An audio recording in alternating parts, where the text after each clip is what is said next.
Criminal Minds, Evolution Season 2 introduces a new villain, Brian, but he isn't exactly new to the franchise, considering his history in the CBS series. After an intense 2-episode premiere, Criminal Minds, Evolution Season 2, Episode 3 picks up with its Luke Alves cliffhanger that reveals what infuriating secret Elias Voigt told him. As it turns out, it has something to do with AI and deepfake technology that resulted in made-up compromising videos and photos of J.J. Giroux. Since she was the face of the FBI's Behavioral Analysis Unit, BAU, for years as a media liaison, she was particularly targeted. Beyond that ongoing arc, however, Criminal Minds, Evolution Season 2, Episode 3, Homesick introduces a couple of other arcs that keep the squad separated.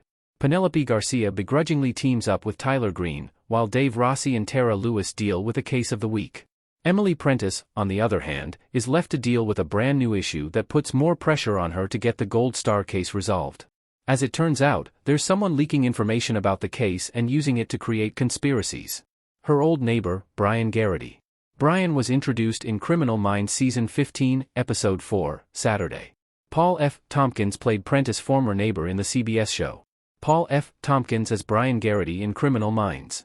Played by Paul F. Tompkins, Brian is technically not a new Criminal Minds character. He was introduced in Criminal Minds Season 15, Episode 4, Saturday, which featured the BAU taking a rare day off. Despite this, some of them were forced to get back to the office, including Prentiss, who discovered that he was being sued by her former neighbor, as part of a lawsuit against the FBI, for allegedly spying on him. Even then, Brian was already a conspiracy theorist.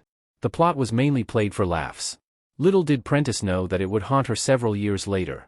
The original Criminal Minds show didn't reveal anything else about Brian. It didn't even show the supposed house that he lived in or highlighted just how deep his conspiracies ran. Prentiss did say, however, that falling into this dark path was kick-started when he was left by his wife, who looked a lot like Lewis, hence why she was able to convince him to drop the bogus lawsuit. Rossi did warn Prentiss, however, about the dangers of letting someone like Brian go, and Criminal Minds, Evolution Season 2 has proven him right. What Brian's return means for Prentiss' Criminal Minds, Evolution Season 2 arc. Prentiss' BAU role has just gotten more complicated. It had been years since Brian and Prentiss came face to face, and now it seems like he has become more entrenched in his conspiring ways. His initial reunion with Prentiss in Criminal Minds, Evolution Season 2, Episode 3 was in a dimly lit parking garage because he is way too scared that they are being followed. Prentiss is able to convince him to lay low. Still, he refuses to give up the legitimate source of his theories. Unfortunately, that isn't the last of his appearance, as he frames Prentiss for supposedly hurting him in the closing moments of Homesick. This puts Prentiss in a more difficult situation that will likely hamper her actions as BAU's leader. This new issue comes at the worst time as her team is slowly learning about the deepfake site that targeted her profilers, particularly JJ. This has created some kind of animosity from Alves, who is fully convinced that she should have let the squad know about the matter when it first blew up.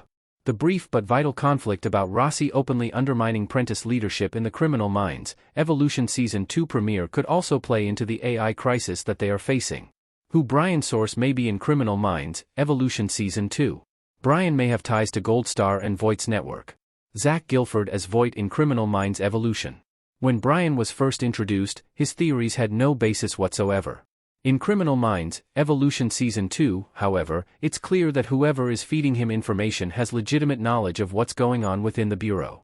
Granted that he is spinning it into ridiculous ideas, but with a solid backer, he can cause a lot of damage to the BAU. Stopping him shouldn't end the profiler's business with him. Instead, they need to find out who is leaking him details of the Gold Star case.